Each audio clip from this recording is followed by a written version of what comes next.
অনেক বড় এক কোম্পানি হঠাৎ করে ব্যবসায় লোকসান করে বসল। এক দুপুরে সেই কোম্পানির কর্মচারীরা বাইরের ক্যান্টিনে লাঞ্চ করে ফেরার সময় অফিসের প্রবেশমুখে একটি নোটিশ দেখতে পেল। নোটিশে লেখা ছিল, আমাদের কোম্পানির লোকসানের জন্য যে ব্যক্তিটি দায়ী সে গতকাল মারা গেছে। পাশের রুমে একটি কফিনে তার লাশ রাখা রয়েছে। যে কেউ তা দেখতে চাইলে আমন্ত্রিত।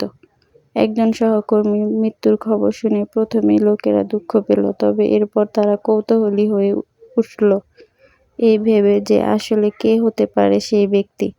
তারা সবাই পাশের রুমে এসে একত্রিত হলো। সবাই ভাবতে লাগলো, আসলে কে সেই লোক যে আমাদের সাফল্যের পথে বাধা হয়ে দাঁড়িয়েছিল।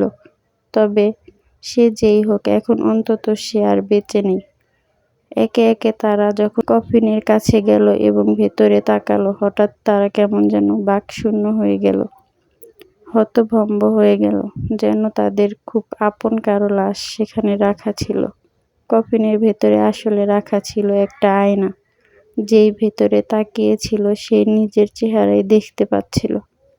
আয়নার এক পাশে একটা কাগজে লেখা ছিল, তোমার সাফল্যের পথে বাধা দিতে সক্ষম শুধুমাত্র একজনই আছে গোটা পৃথিবীতে, আর সে হচ্ছ তুমি নিজে। তুমি সেই একমাত্র ব্যক্তি যে তোমার জীবন পরিবর্তন আনতে পারো, তোমাকে সুখী করতে পারো, তোমাকে সাহায্য করতে পারো। তোমার জীবন তখন বদলে যায় না যখন তোমার অফিসের বস বদলায়, যখন তোমার অভিভাবক বদলায়, তোমার বন্ধুরা বদলায়। তোমার জীবন তখনই বদলায় যখন তুমি নিজে বদলাও।